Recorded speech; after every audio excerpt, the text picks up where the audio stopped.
What's going on, world, on this wonderful Sunday? We're back with another episode of Love versus Prison here on the 100 TV.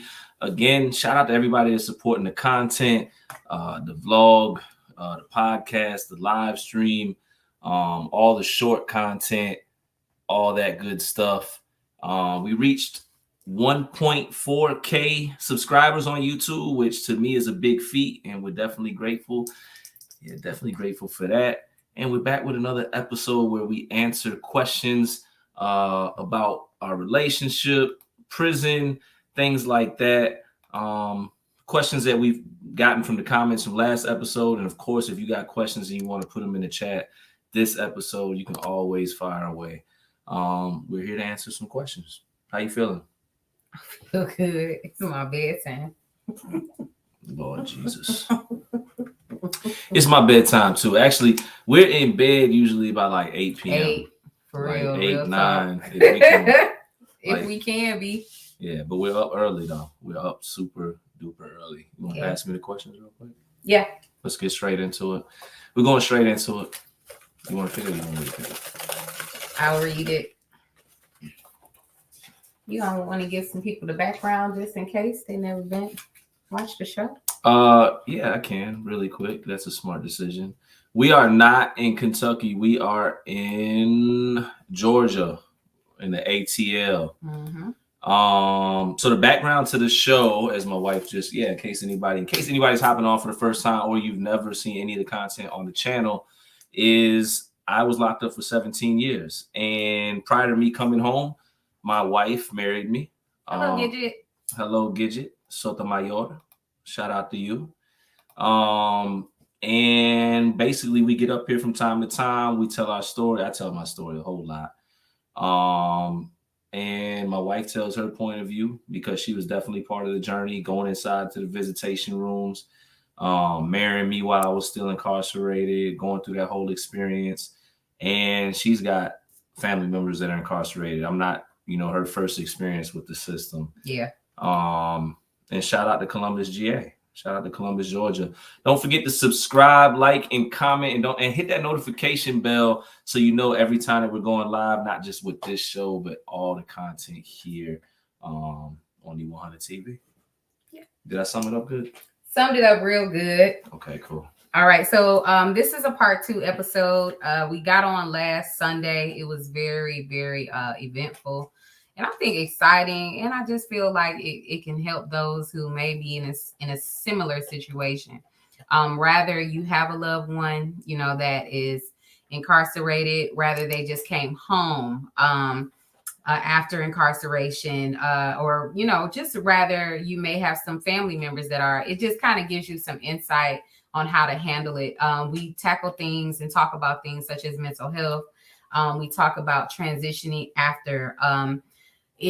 My husband did 17 years. So that was a transition for not only myself, but him, of course. But I talk about the other side of it because I feel like a lot of women don't get a heads up to being in situations like that after it's said and done. So if there's anything that I can do to help people understand more of what they can be, as far as a support system, I just try to aid in that. So you're kind of not walking into things blindly as we tend to do because we're women and sometimes we lead, and walk with our hearts and not really with a clear understanding and open mind. So that's why this is so important. All right. We walk into things blindly too, though. Yeah. It's not always, I get it. I just feel like women, we do it more versus, you guys are kind of simple. Like you kind of know what you want already. You kind of clear cut. I still feel like we walking in the blind though. And I feel like it's 50-50 no matter what, because you don't know who the other person is really until you go through something. Yeah, I think that's true. I think that is true. Do you feel like we are probably a little bit more gullible? Women? Yeah. Who's more gullible, women or men? Women. Yeah. Most times, yeah. Most times. So that is why we need to be, or is it vulnerable? More. I think it's more vulnerable, and I think it's definitely more vulnerable, and I definitely feel like it's I just feel like we're more sensitive and we're more accepting of a lot of things. So for us, it's probably easier for us to be accepting of a situation like this because we could have, or know somebody that's incarcerated, and we have sympathy for our men. So we need to kind of know, at least, try to prepare in any way that we can. All right. I get that. All right. So tips. Oh, right on it. Tips for men and women. That's the first question. Mm-hmm. When one of them just comes home, marriage, life, etc. So what are tips for men and women when one of them just comes home? You want me to answer first? Yeah, you can go first. You can go. I want you to go. Oh, okay. Tips I'm gonna say from my point of view to the fellas, when you're coming home, don't try to run the show right away. Oh wow. Come home, observe what your significant other got going on, because they've been out here doing it for a minute, not a minute, a lot of, for some of us for years while we've been gone. They've been sustaining, they've been building, they've been growing, they've been doing things without us. And that's why I always tell guys, for me, don't try to get into relationships with women that are expecting you to come home and save them from their situation, because a lot of guys get crossed up.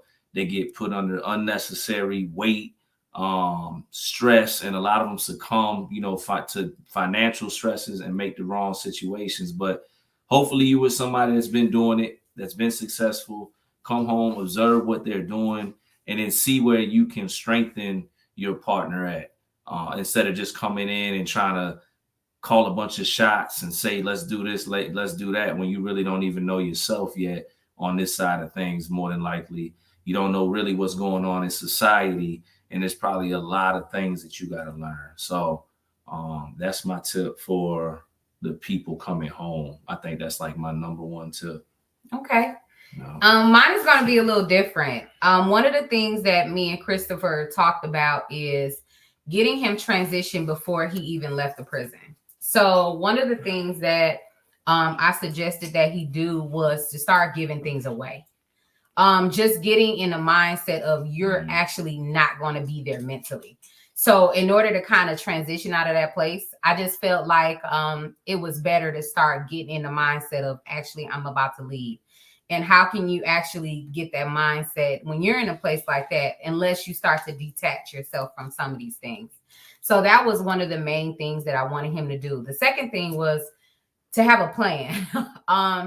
One of the things that, because I was already an entrepreneur and already doing things on the side, one of the things that we did together while he was behind bars, even though he already had a nonprofit with someone else, one of the things was we started a business while he was inside. I wanted to make sure that we can be on one accord as far as making financial decisions, as far as being able to have a plan of action, period.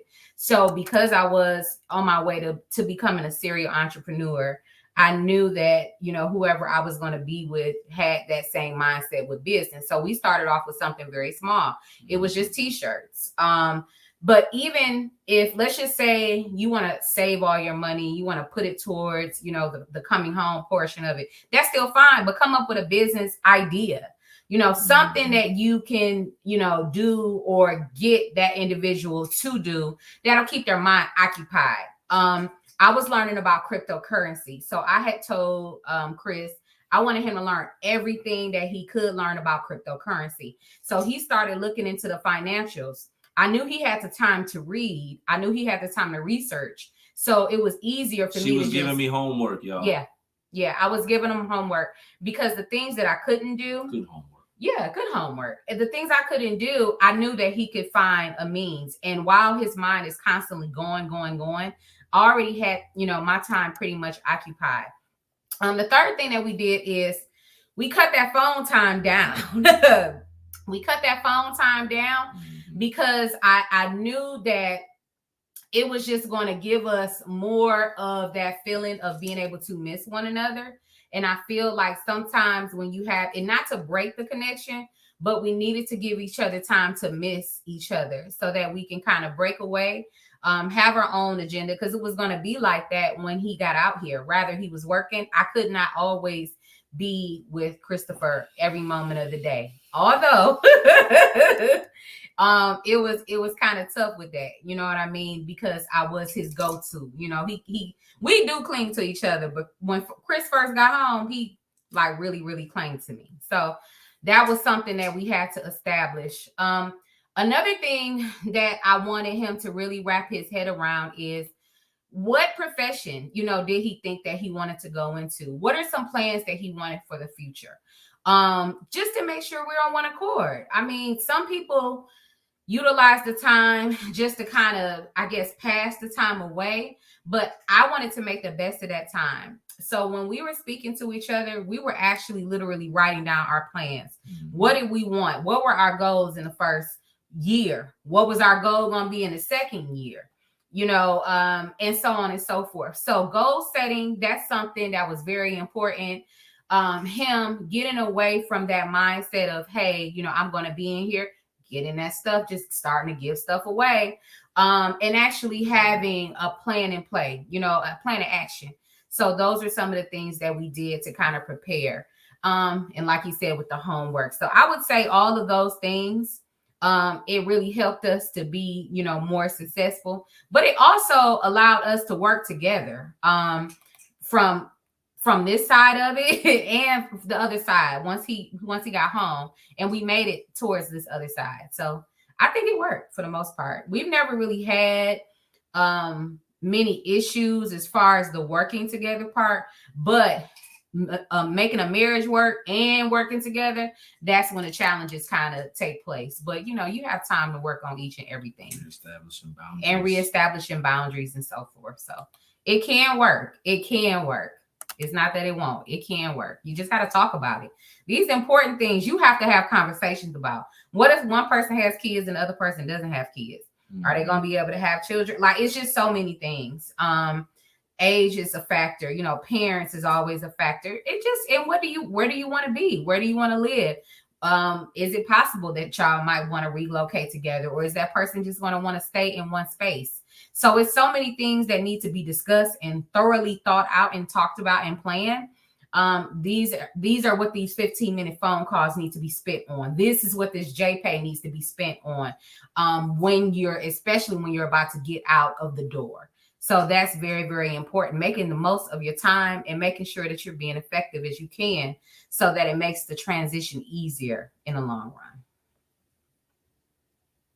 run. Okay. Applause. Okay. You broke down the whole. Well, the play, because I just, you know, I wanted to really break that down. Do you like, when you were giving me homework assignments? Yeah.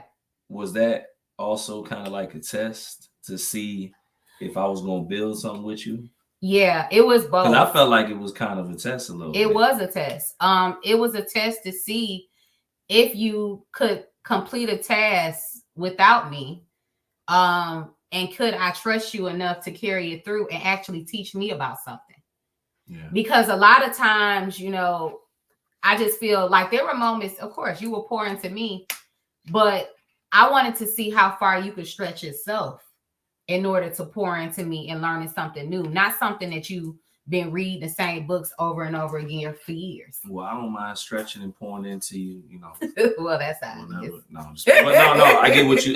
But for real, I feel like that could have been a challenge for him. I get what you know, what if he couldn't, you know, I know he can't just hop on a computer and do that, but what could he see? You know what I mean? What could he ask? What could he talk about? Was there a magazine that he can come across? Was there a newspaper? Was he really going to try to do the due diligence? So I thought that was great. I felt like it was a challenge. He took the challenge, he ran with it, and he started teaching me. And actually, he is, you know, as far as, you know, the extra stock exchange and all of that, like cryptocurrency, everything, he takes, you know, charge of that. He takes charge of the investments portion of our relationship. So it worked. It worked. So far, so good. And he's the king of that. So it's, you know, I can shift to other responsibilities. And I think that's the way it's supposed to be. It's a good balance. Yeah, it's teamwork. Teamwork, make the dream work. All right. How much has Chris changed since he came home? Oh God, I've seen like 10 versions of this guy. For real. Like I have. Yeah. Just which version of me? All right. So which version of me? I mean, how much? I guess just how much have I changed then? He's changed totally. I mean, because I was gonna say which version of you is your favorite, what phase, but I don't know if that's like a good question. I think it. I don't want to say the good thing. I feel like when he came home, he was the most challenged. He was faced with the most challenges because of COVID. To see him literally get a job and then the whole world is about to shut down. We all learn it, what is an essential worker? Crazy. Like, I came home. What? I came home January 13th, 2020. After 17 years. And like I said, I think I said it the last episode. Yeah. The first two things I remember as far as life out here was Kobe and his daughter, the tragedy with the passengers. Yeah. And then everybody had masks and there was a death toll on the news every day. And I'm mad because I'm figuring out I'm now just the stress. For me, you come home, it's just the stresses of trying to figure out how to live. And then for me coming home, now I'm trying to figure out how me and my wife don't lose our home. We don't lose our whatever it is, And then I'm in the midst of getting my mother down here, and it was a lot. Oh yeah, it was a lot. It was a lot. But as far as the changes, I felt like literally I watched him fight through adversity. And it was crazy, but to sit back and watch him literally transform. And it's not to say that he wasn't a man when he came home. He was a man. But I literally saw him transform into another type of man. Okay. So for me, I felt like I literally witnessed just another type of growth.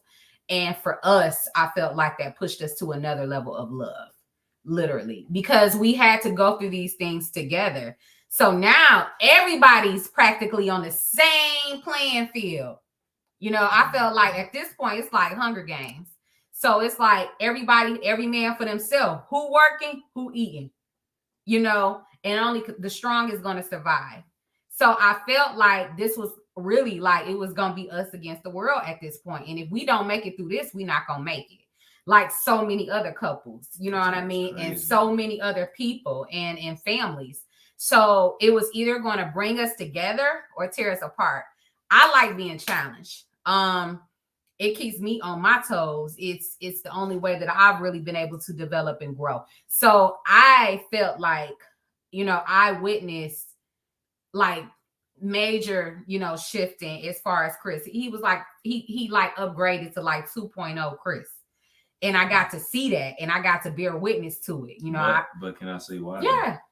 I might have evolved or became better, but it was because I failed 1,000 times in a row. I don't feel like that. I do, man. I ran in. She gonna dress it up. Let me tell you something, man. I made mistakes out here. I fumbled, but like I just remember there was just times where it was growing pains where I probably could have got more insight or whatever, and I failed. And when I failed, I didn't like the feeling. So that's what really caused me to evolve. But okay, so for me, Chris is a lot harder on himself than like I'm hard on myself too, so I can't really say. But I feel like I'm not as hard on him as I am on myself. So when he was going through these growing pains, I felt like, oh, well, I'm used to that. I'm used to making mistakes. You know what I mean? I've come to a place in my life, 20s. Right? So me going through my 20s, that ain't nothing but F-ups. You know what I mean? I feel like, no, you growing and you getting through stuff, but you got a whole decade to just rock. And then by 30, you trying to basically fix all that other stuff. So I felt like I was already in the place where I accepted, the losses. For him as a man, he trying to make sure he on point. He got a family to feed, blah, blah, blah. So he just kept pushing, and I loved it. I was excited about it. But I literally saw this man like literally grow and evolve to like 2.0. Now he like 5.0. So through all of these changes, good and bad, because we didn't have some horrible moments too. You know what I mean? But I just feel like even with all of that, like it was still like the come up. Even if we fumbled something, we kept on. We just kept moving. We just kept going. So to just see that growth, and I think with everything we've experienced, I just feel like sometimes we experience like 20 years worth of stuff literally in like 3 years, but we've been together for 5. Yeah. So, you know, half of this time, you know, he's been on the other side of this. And to come out, you know, now we're, you know, still going strong 3 years later, if not, you know, the strongest that we've ever been. I just feel like we're in a great place. And, you know, for what it's worth, you know, it's like you don't regret none of it. It just puts you and makes you who you are. Would you say, KT? Yes, because sometimes the struggle makes the bond tighter. It does. And stronger because all you have is each other. Heck yeah, man. We had to learn how to love each other in this house with the world shut down. No, because we had to learn how to laugh. We danced together. Yeah, I want to say this though. It's not that we don't have support, but when you look at it, when you really look at it, everybody's going through that shit. Everybody. And you know, that at some point you're gonna have to choose your family over mine. I'm gonna have to choose mine over yours. It is what it is. I wouldn't expect anybody to do anything other than that. So you got to make sure you with somebody that, in case it is you against the world, or it's just y'all on an island, which might be a better way to say it, because you know what I'm saying. But just making sure that they gonna hold on with you. You know what I'm saying, and rock with you, because it gets dark. This life is crazy. Yeah. And through the pandemic, we put a barbershop and salon in the house because we was like, yo, we're gonna still get money. Yep. Regardless, people still gonna want to get their hair done. Yep. We started Chicago Eats and Treats with my homeboy Prosper Ace. We started flipping food trucks all through the pandemic. Like everything was just faith, just go, just whatever happens, don't look back, just figure it out. And then, you know, when I got shaky, she would be like, yo, snap out of it, vice versa, you know what I'm saying, and just go. We just kept hitting it, man. Kept hitting it, kept going. Thank you. He said that's so sweet. Oh, thank you, sweetheart. All right, you ready for the next question? Anything else you want to add to that? Yeah, I've seen tremendous growth on both sides, but ultimately with him. Let's see. What's the biggest obstacle Chris has had to overcome since coming home? I think you should answer that on your own. What's the biggest obstacle you feel like you had to overcome? I kind of think I know what you're going to say, but. I mean, for real, it's going to sound like a broad statement, but it was just, I had to get out of my own head. I just had to. My mother-in-law used to tell me like when I first came home, you just got to get quiet, or what she say, get silent. Stay present. Yeah, everybody used to tell me like, yo, you got to stay present. You got to stay present. You got to learn to appreciate quiet your mind. I never appreciated the moment for like the first 2 years and some change since I've been home, probably. Like, that's just me being honest, because no matter what success might have came my way or whatever I was able to accomplish, I was automatically thinking about the next moment. Like, 30 seconds later, and that was a flaw to me. And I couldn't enjoy us going out to the movies at night because I'm thinking about going to work in the morning instead of being present, you know, and appreciating the moment, or the fact I could go to the movies because I just came home from prison 17 years. So for me, it was just getting out of my head, not feeding into the stereotypes that I fed myself. I never fed into the stereotypes that society gave to me as much as I fed into the ones I created in my own head. Like I had it in my head, I had to come out here and save the world. I had it in my head, I had to do everything I hadn't did in 17 years for all the people that I cared about. You know what I'm saying? And then I had to figure out, guess what? You can't sustain like that. Yep. You know, because I crunk out. Yeah, and I was there. What happened was I came home and I was there for a lot of people that ultimately they weren't there for me the same way. You know, so it took me going through that, you know, narrowing some things down, figuring some things out, trial and error, getting out of my head. And now we said boundaries earlier, reestablishing boundaries. That's what I had to do. I had to reestablish boundaries within myself. Like, I knew when I got to rest. I got to schedule rest. I gotta make sure I gotta do certain things to make sure I'm good. And I think that's it. I'm not a robot or a machine. No. I also think that, we kind of touched on this. The last question was getting out of your own head, staying present. But I feel like just knowing that you're a human being, like, and not a robot, and not expected to know everything, not expecting to get it all right every time.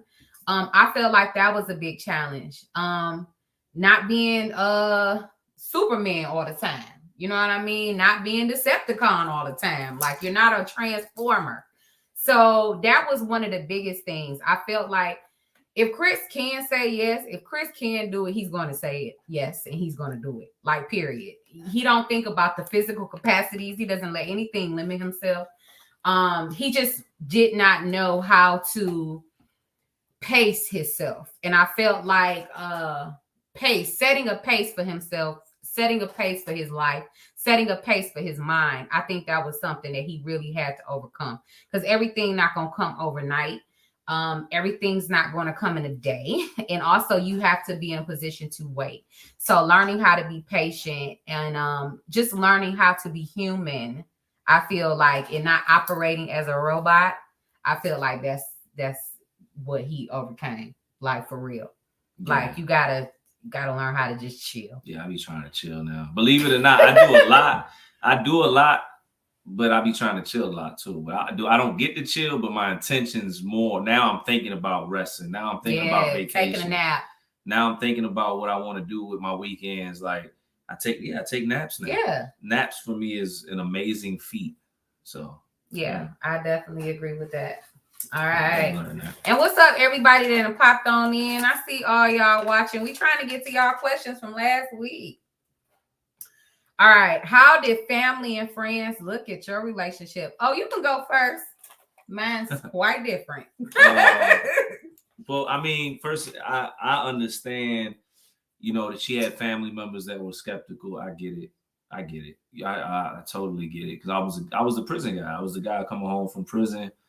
Nobody knew me. And then I did 17 years, which I can only imagine the people that, loved her. They were like, yo, you know what I'm saying? What about your family and friends? Oh, mine was cool. Mine wasn't tripping. We'll talk about that. I ain't talking about that yet. I'm still want to talk about what I want to talk about. Oh, okay. She tried to direct. You see how she tried to direct? No, because I feel like you getting onto my stuff. Okay. Well, anyways, I want to finish it. Yes. Yeah. So, with her family, I had to learn how to be in a family. I made some mistakes because I didn't even know how to be in a family. And to be honest with you, I didn't even know what a family was. Her situation versus mine is different. She's got a big family. I've got I got a big family, but I lost contact with my family. So the family that I know became small. But for me, I understand as time went by, for the most part, with everybody in her family, I'm the straightforward guy that speaks from the heart. I've had some friendly debates or whatever with family and stuff like that. But we're cool. You know what I'm saying? And then, there's some things, certain situations I got to mend or work on, some errors that I made in my past, just being honest. When people weren't receptive or whatever, ways I might have felt, being vocal, etc. when I first came home. That's it. That's all I got. Well, I'm just going to speak on just the beginning part. Let's see.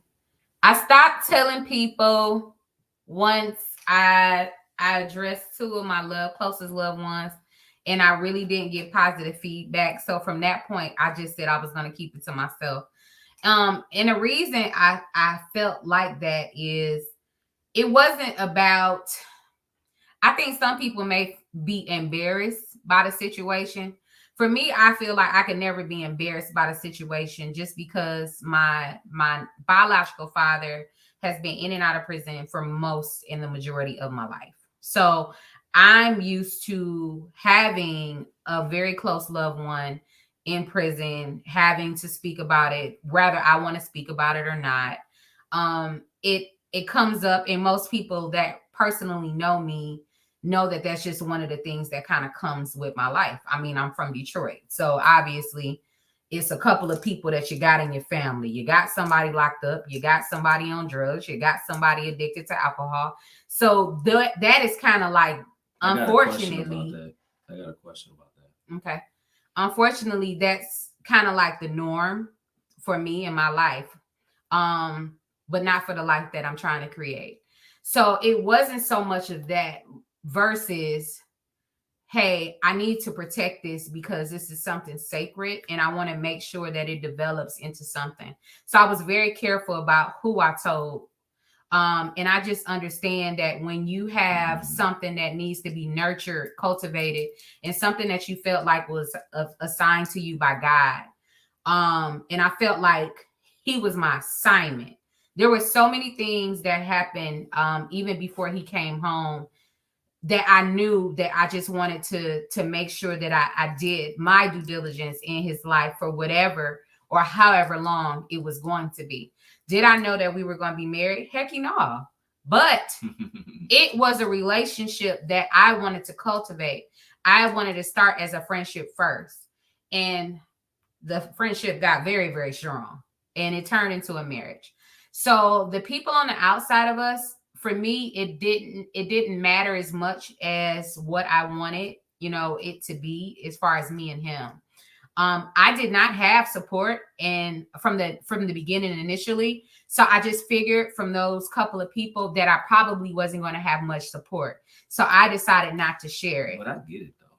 I shared it with those that really, I felt like that really loved me.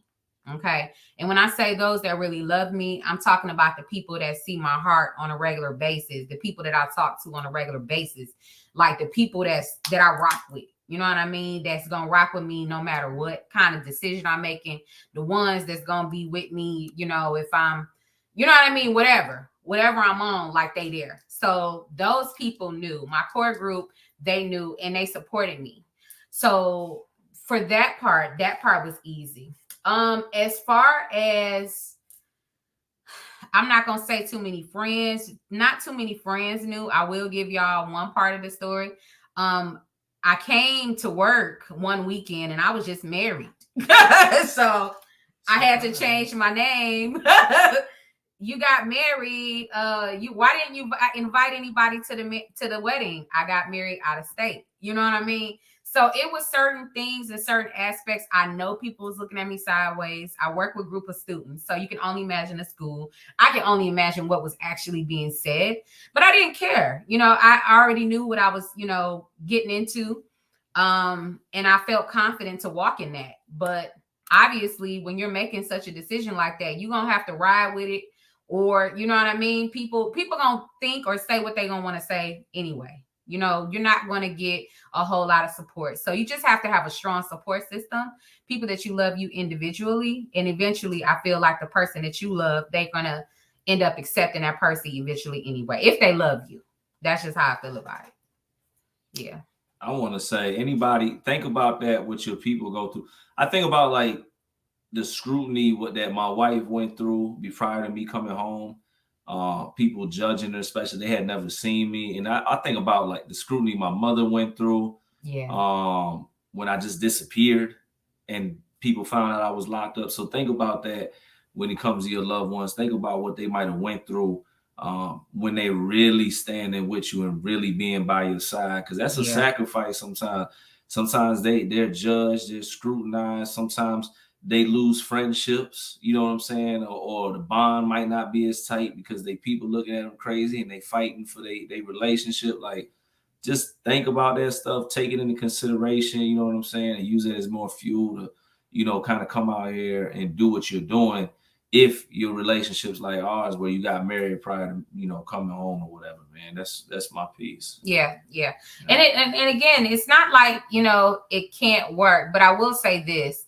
If you are in a similar situation, I would be mindful, who you actually share that information with. For me, it was the fewer the people, the better. I didn't want my mind to be deterred. I didn't want to be influenced by outside parties outside of him and God. That was it. Because once I married him, I was only talking to God about it. So it didn't matter at that point. That's what I knew I was going to do regardless. In order to stand on that, I didn't need anybody from the outside telling me what I should be doing. I wasn't even looking for that. And if anybody came my way with that, that conversation was cut very short. So again, it's all about being around people that, I'm not saying everybody makes the best decisions with this kind of stuff, but you definitely want to be around people that are going to support you, rather you're making a mistake or rather you're making the best change of your life. You still want to have people that are going to be there, however it may turn out. I just feel that that's just the best way to do it or handle it. Shout out to whoever gave us stars. I've never received stars on anything. I don't even know how you can see, but thank you. On the Facebook community, we got people on Facebook, Instagram, and of course we live streaming to YouTube right now. Hey Tori, hey Mika, what's happening? Just a lot of people. 4x4 Goats and neighbors. It's a lot of people on here. Everybody, man. I see Monique. I see Tim. I see some other people, but I don't know their name. That's Gito. I know Gito. Gito's been up on the show before. Hey, and then hey, God, baby mama. What's up, Ash? Okay, so who is next? What's the next question? Let's see. What is your guys' biggest strength and your biggest weakness? Oh, wow. Okay, I'm ready. Biggest strength, we're both leaders. Biggest weakness, we're both leaders. No, we go after whatever, we accomplish whatever, we lead, we keep moving forward, we keep doing what we need to do, and we're built like that, and I thank God for that. I think, for me, I had to be with somebody that was going to get it done with me. Like, I need to be able to look over in the trenches and you put in work like me. So we're good in that way, but we've been used to, again, not saying that we haven't had support, but when you look at our backgrounds, we done had to do a lot of things and accomplish a lot of things by ourselves. Yeah. So now we had to bring it together. Yeah. And you kind of just seen a couple questions ago, like she's trying to direct my, it just is what it is because she's strong-minded, I'm strong-minded, so for me, as I'm more into this marriage, I'm learning when to just be quiet. I'm talking about me. I ain't talking about she got to be quiet. I'm talking about I need to be quiet at times. I need to just chill. You know what I'm saying? Just let her lead. Like, it's no big deal for me. So I'm learning to challenge less. Although naturally sometimes we challenge because we both want to get to a place. And we see things differently, which is why we came together. You don't want to necessarily be with somebody that sees things exactly the same. So there's moments, although she defers to me, sometimes I defer to her just as much, honestly. You know what I'm saying? So it's just that the leadership, the alpha, the quote unquote alpha mentality that some people say. We both strong-willed. I think, let's see. I feel like our biggest strength, I would agree with Christopher on that. My personal prayer was to be with somebody that could either hustle as hard as me or hustle harder than me. This man hustles harder than me. I don't know nobody else that hustles as hard as me.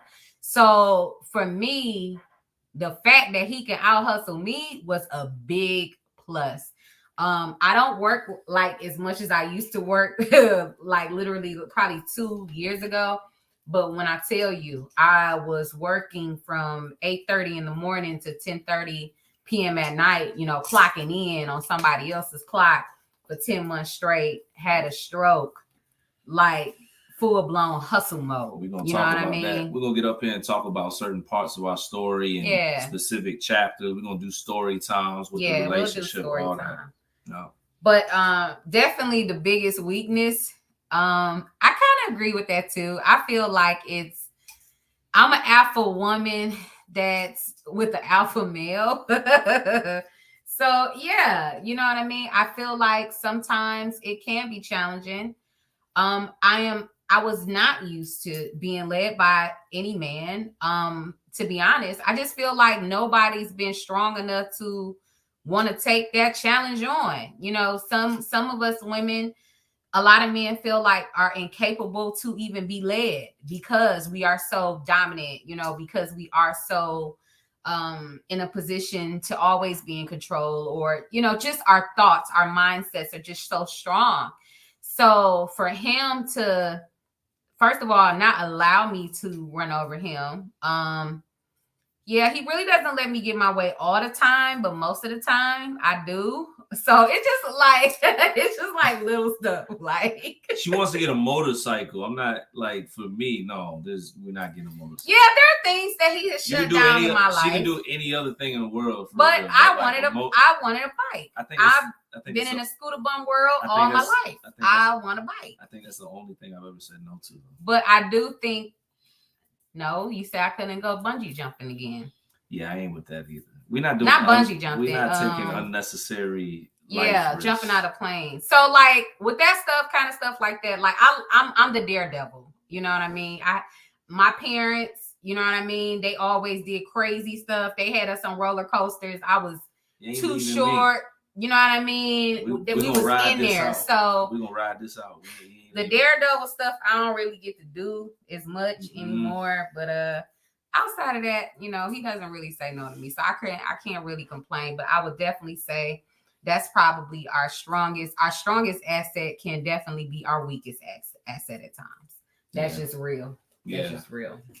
And then if y'all want to put some questions in the comments, please put some questions in the comments, because the last time we weren't able to get to them, and now we're trying to make sure we keep up, and then we don't see any. So this is the last one. It is. Oh, this is for me. April, do you have tips for women dealing with relationships? Is this anxieties, etc.? Yeah.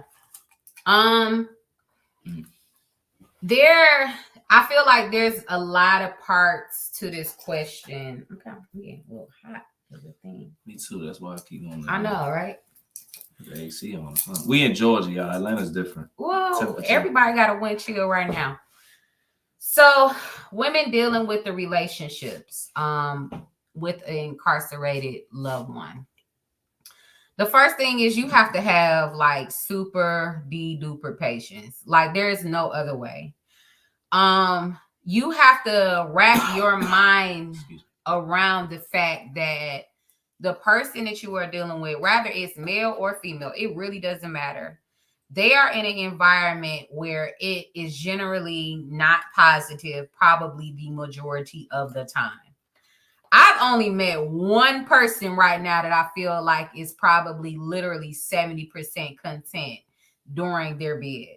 And for me, that is a great number. It could be a higher number than that, you know, but the fact that they're in an environment where it's not, you know, so positive and it's not so uplifting, you're going to have to be that voice of reason all the time.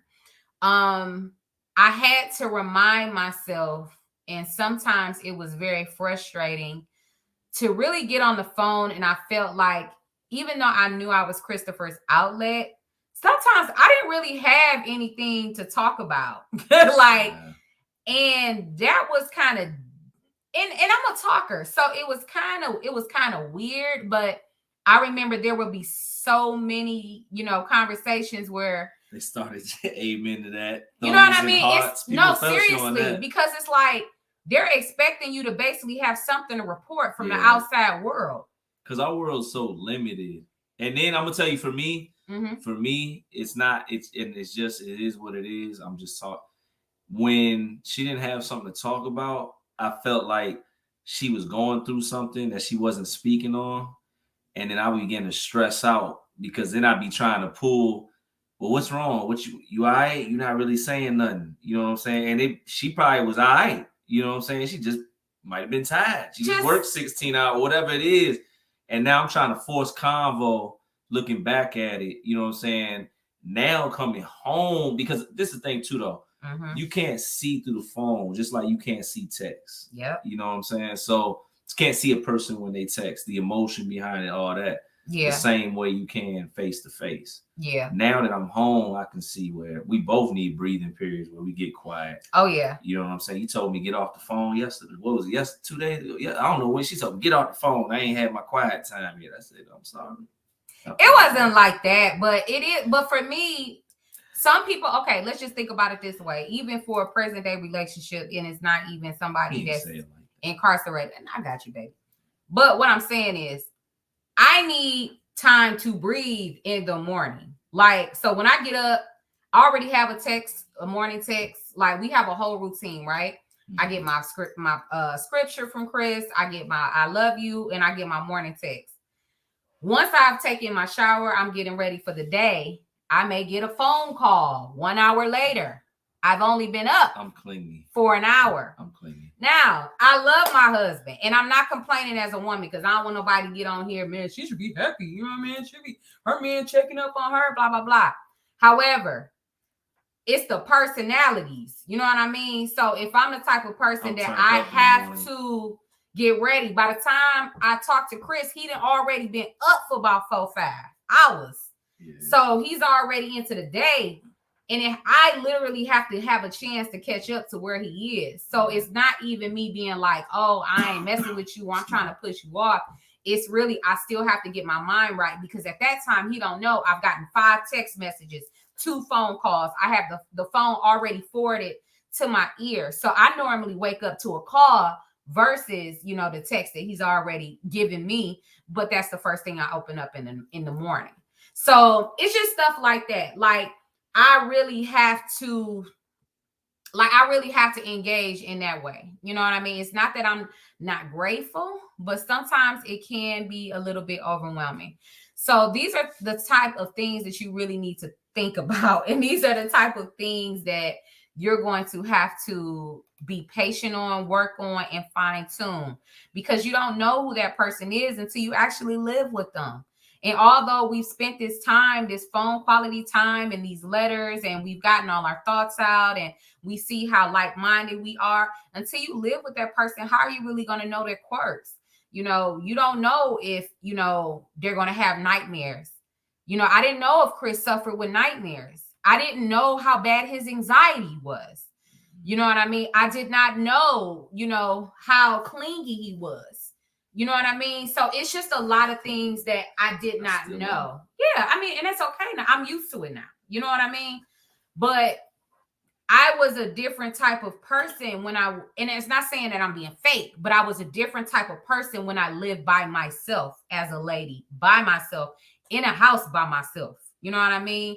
We come together, we bringing the two worlds together. We older now.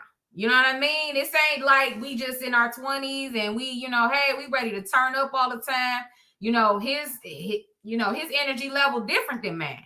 So it's just the finding that balance, having the patience to be able to work on that while they're working on themselves, because you have to give them that patience in that space. Yeah.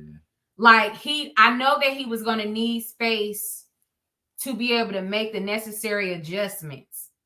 The adjustment period for him was a different adjustment period for me. It was still an adjustment for me too.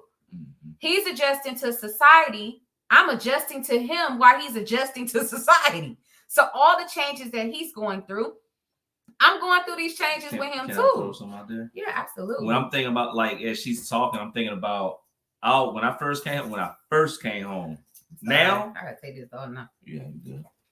Now I don't want to go nowhere.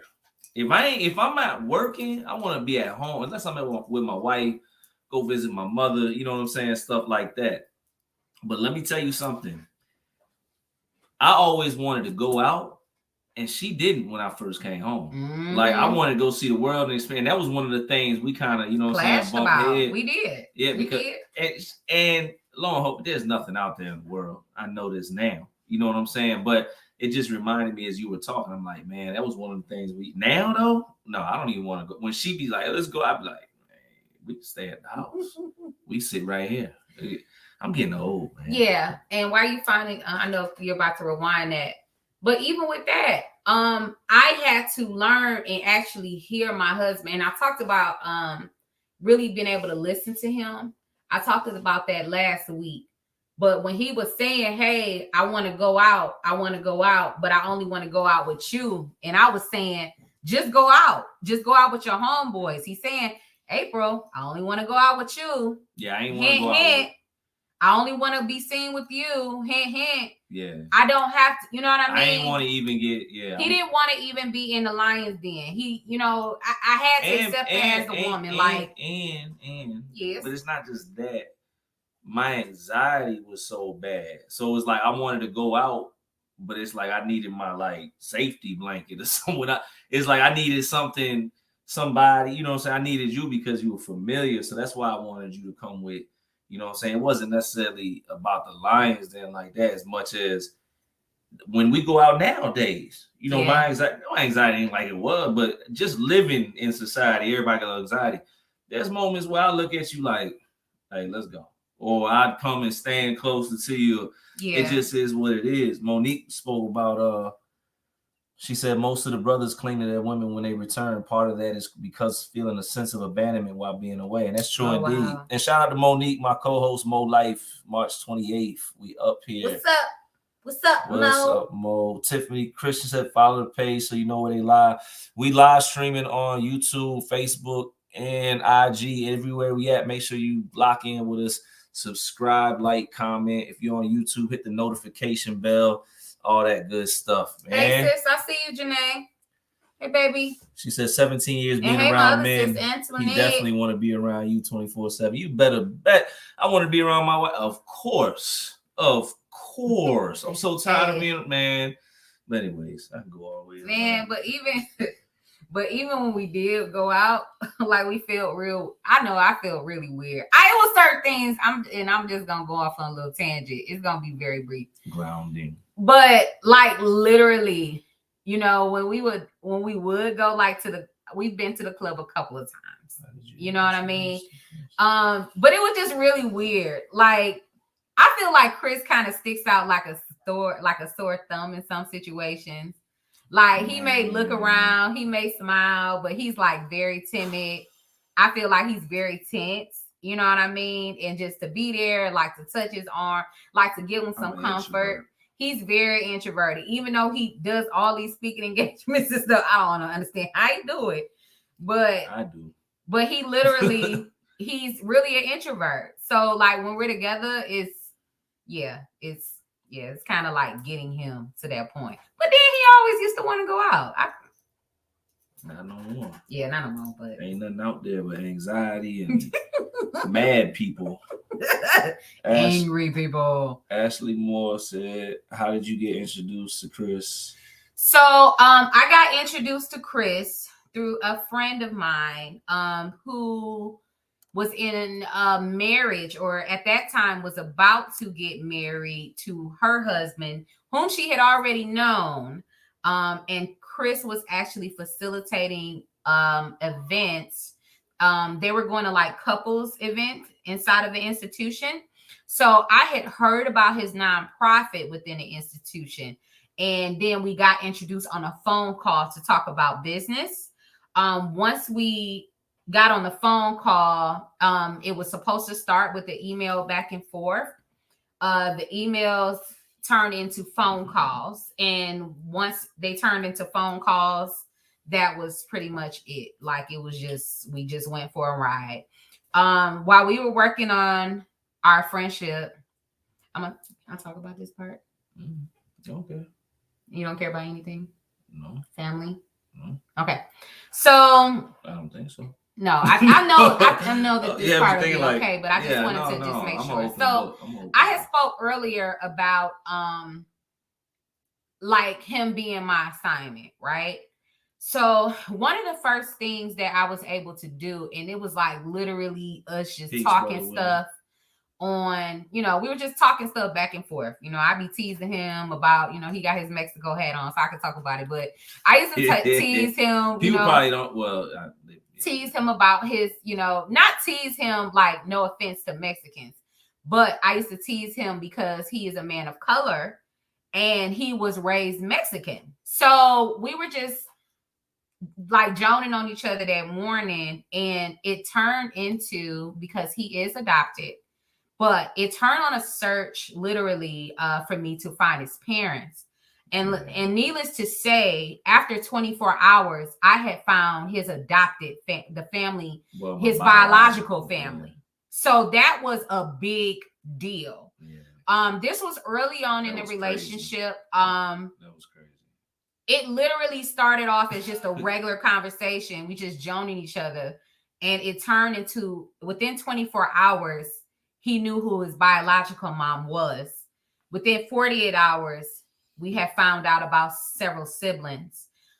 Within a week's time, we were in touch with other siblings, as well as parents, aunts, and uncles, and such.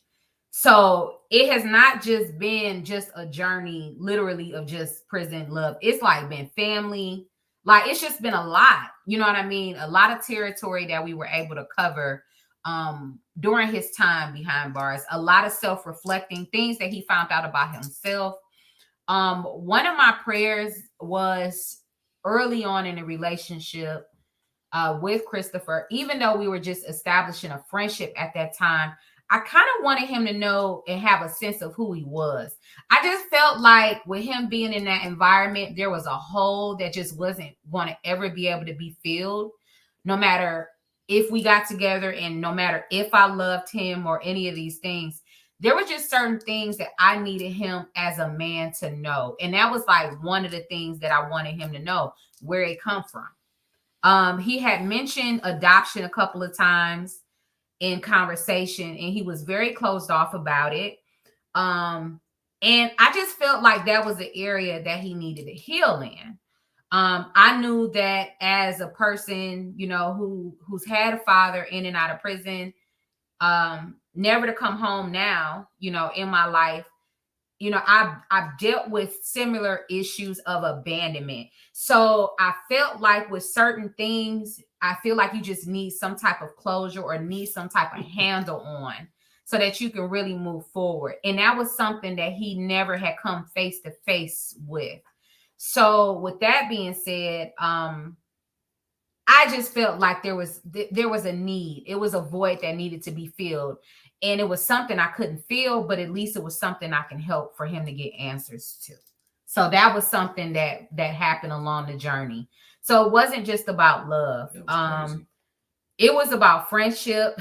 It was about just, I don't know. It was just about a lot of things, just finding things, finding who we were. Yeah. Building things, just building ourselves up as people, him teaching me, you know, about knowledge itself. There was just a lot, you know, this journey it wasn't for the faint of heart, but it showed us a lot of things, and it showed us who we really are. No, truly, you know what I mean? Like, we needed every piece of this, not just pieces. We needed every single piece.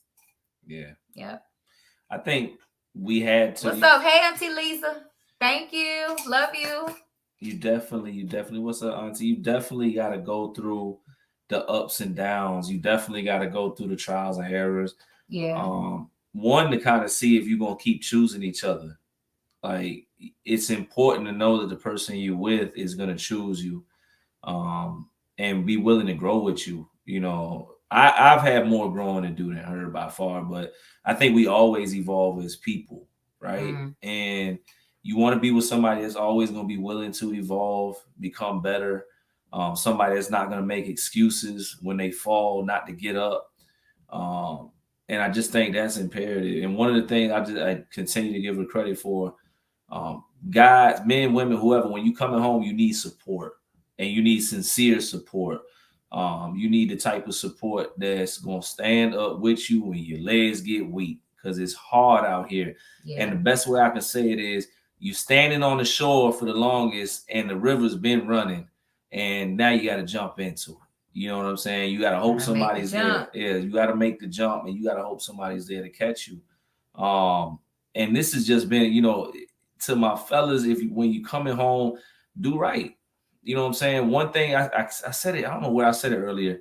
One thing that the majority of guys that I see that came home, what they have in common, I'm speaking about the fellas, is they have a significant other that they come home to every night, that they building something with.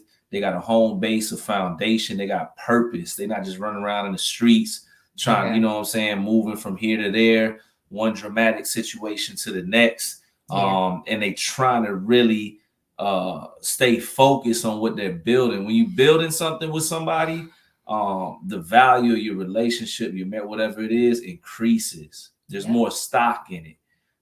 When you're investing in each other's healing, when you're investing in whatever it is, man, it just becomes better. And I'm grateful for what we went through too. It hasn't always been comfortable. I messed up. You know, I still owe apologies. You know, it's just things, you know what I'm saying? But I'm just grateful I had her because she reminded me to keep going. And every time we keep going, he don't miss. That's what he just don't, man. And he doesn't miss. And you know, I think everybody's relationship is different. Everybody has, you know, their points of no return. Thankfully, we actually sat and talked about those points of no return, like way before we got married, actually probably before we even got into a relationship. So we weren't scared to talk about the hard stuff. I would say I was more hesitant about the response that I may get with actually being vulnerable and sharing, you know, how I felt. He's never been, you know, scared to talk about the hard stuff. But once I became vulnerable and once I began to be open with him and share certain things, we were able to actually, I feel like, get past certain points, because these are things that we've already discussed. We talked about it way in the beginning. And even now, for me, it's kind of shocking to me, because I know people, you know, that are dating that don't talk about this stuff like off the bat. And I'm one of those people like, what are you waiting for? I want to know. Even though I had met Chris on some business, I don't know what it's going to turn into. The very first phone call, I asked him, I said, you know, first of all, he got on the phone and said, my name Life. What's your mama name? What's your mama name you? You know what I mean? Like, that's how I was. You know, off the, okay, what's my honorable name? Basically, you know, I mean, it's just certain stuff that you gotta kind of be your authentic. And I talked about this last week, but you're supposed to be your authentic self first. Right. You know, and that was something, it was peeling the layers back. You know, even for me, it was a hard task for me to peel them layers back, because I had built up so many walls. I wasn't trying to date nobody when I met him. So it would be like talking to him. Me neither. I weren't. I just got out of a situation. Thank you. Like just got out of a situation. Just like you did. No, I have been out of a situation. I don't even know. Yeah, I have been. There was no situations.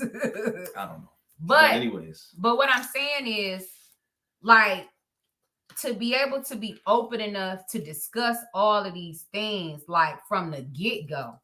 If it go right or if it go wrong, that's so much that we don't do that. We don't even do it out here. It go past incarceration or love or any of that. No. Like, I don't know why people not scared to talk about this stuff. We need to talk about this stuff. Where are we going? What's your limitation? What's your deadlines? For me, you know, it's always the expiration date based on X, Y, and Z. And sometimes we're scared of the answer that we may get, so we don't put it all out there. And for us, I just felt like we both had a lot on the line. He could have started a brand new life with anybody. You know what I mean? I could have started a brand new journey with anyone from the place that I was. But if we were going to do it together, there were things that needed to be discussed, point blank, period. You see something? This is the last question of the night, ladies and gentlemen. This is a great question, by the way. Life, what is 3 things you love about April and 3 things that drive you crazy about her? LOL. Tiffany Christian said, good question. And shout out to Gidget Sotomayor. If you've got or if you're single and you're looking for a 23-year-old who wants kids in marriage, he is currently incarcerated. He's a blue-eyed Puerto Rican sweetheart, handsome. We're doing love connections on Love versus Prison now. He wants to be married and have children in a big family. You can DM Gidget Sotomayor. She's on the Facebook page right now. I think she was on the live on YouTube. But 3 things. I'm gonna start with the 3 things that drive me crazy about her. LOL. Okay. My wife is an over helper.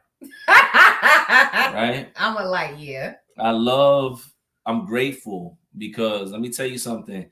Everybody does not have a spouse or a significant other or somebody that actually helps. You know what I'm saying? I understand this. So I'm grateful. I'm not taking it for granted, but there's things like I'll go to grab this bottle right here to get some water. And I'm perfectly good, right? I'm ready to take a sip. And she's like, do you want a cup for your water? And for me, I'm grateful, but it's just sometimes it's just like a little too much, you know, if that makes sense. You feel like I'm extra. Just like, and I tell her, I'm like, yo, just save some of your energy and your effort and for yourself. I'm good. You know, I can do things like drink water, you know, without assistance. And I'm grateful, you know, but I get it. And I'm grateful. I don't want to sound like, because trust me, I know there are some people that they don't have no help, you know, and she's just a helper at heart, and that's her heart. You know what I'm saying? It's just my heart. Yeah, but sometimes, you know, I just want to do stuff, you know. It's okay. 3 things though. I don't know. Things. Oh man. Eyes got big. What you about to say? Man.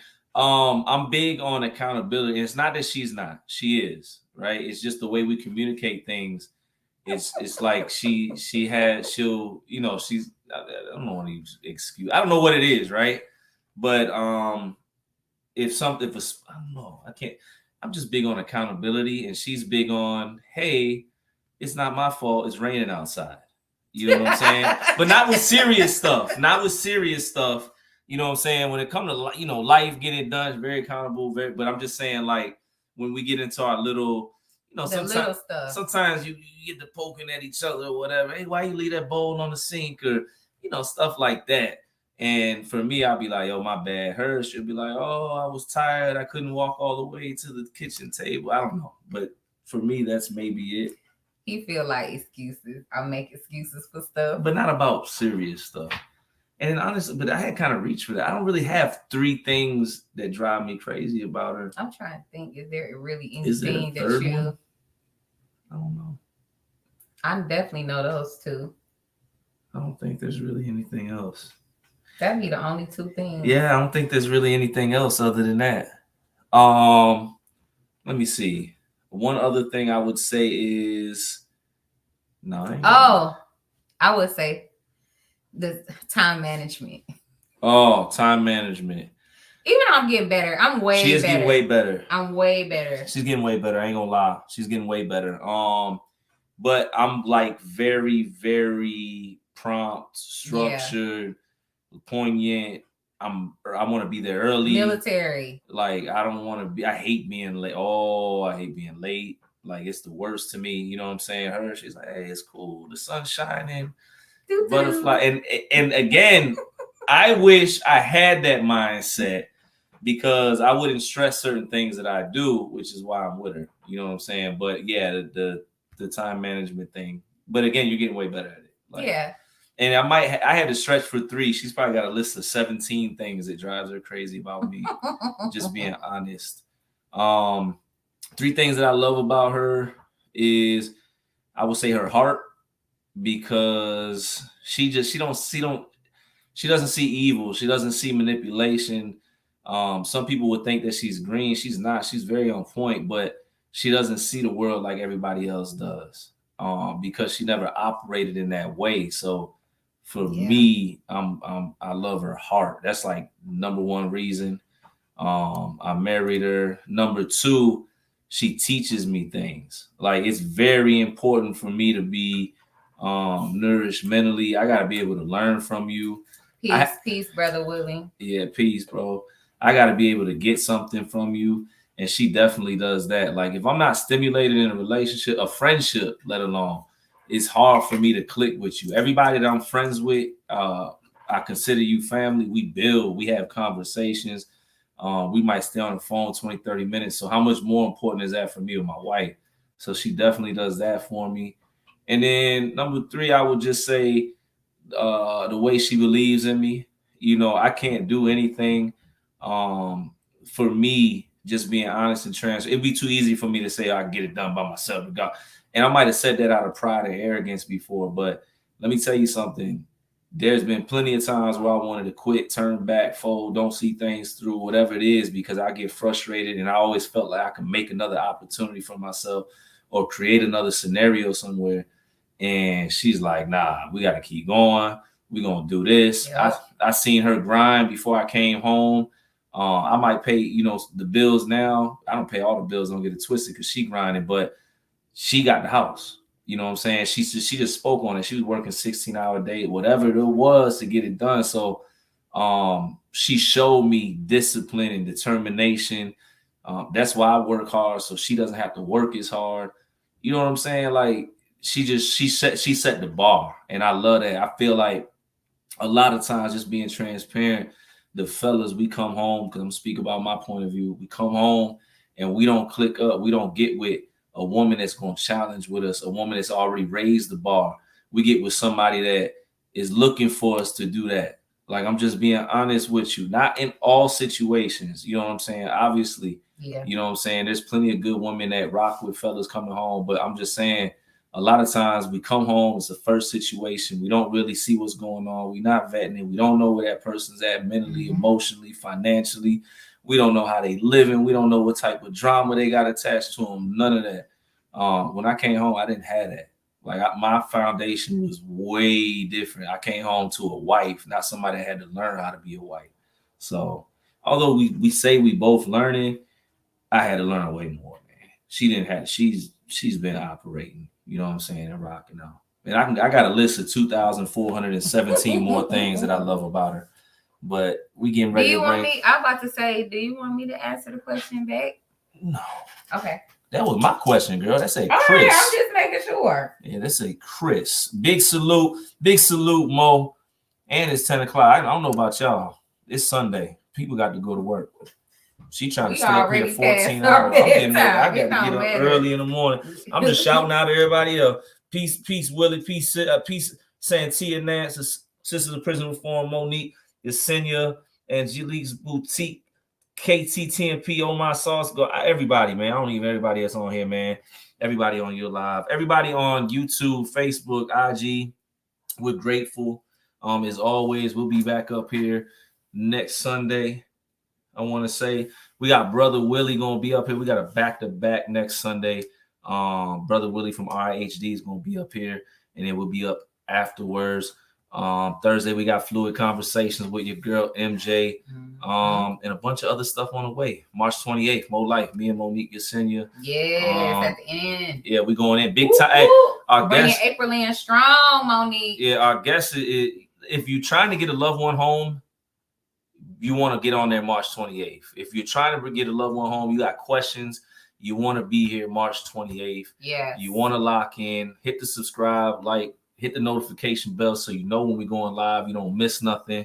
And you can do what needs to be done. As always, if you follow us on Facebook, please share this live. Help us run it up in the algorithms, all that good stuff, man, so we can spread the content, grow the platform. Continue to push forward in the chats. Put any questions you guys got in the comments for future episodes. Yeah, appreciate you can y'all. Still put them on this post. Go back and check out the first post if you didn't see part 1.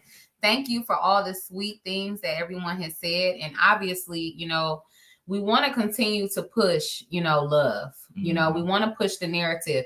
It is possible. It is possible. It's a lot to work through, but you can do it. Yeah, you can do it. And I just don't want anybody to get it misconstrued, because I did say in the past, would I have done it this way? No, there were certain things that I feel like we could have waited on. Yeah. But it doesn't mean that it can't happen. And it doesn't mean that it's not supposed to happen.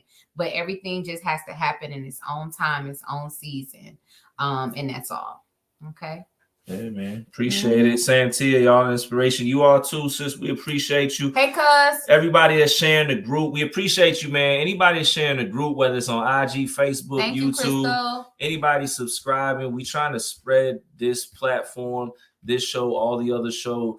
This channel is really geared to anybody that's been impacted by incarceration, Yep. dealing with mental health issues, whether directly, indirectly. If you got questions about relationships, marriage, business, because we're gonna start talking about money up here.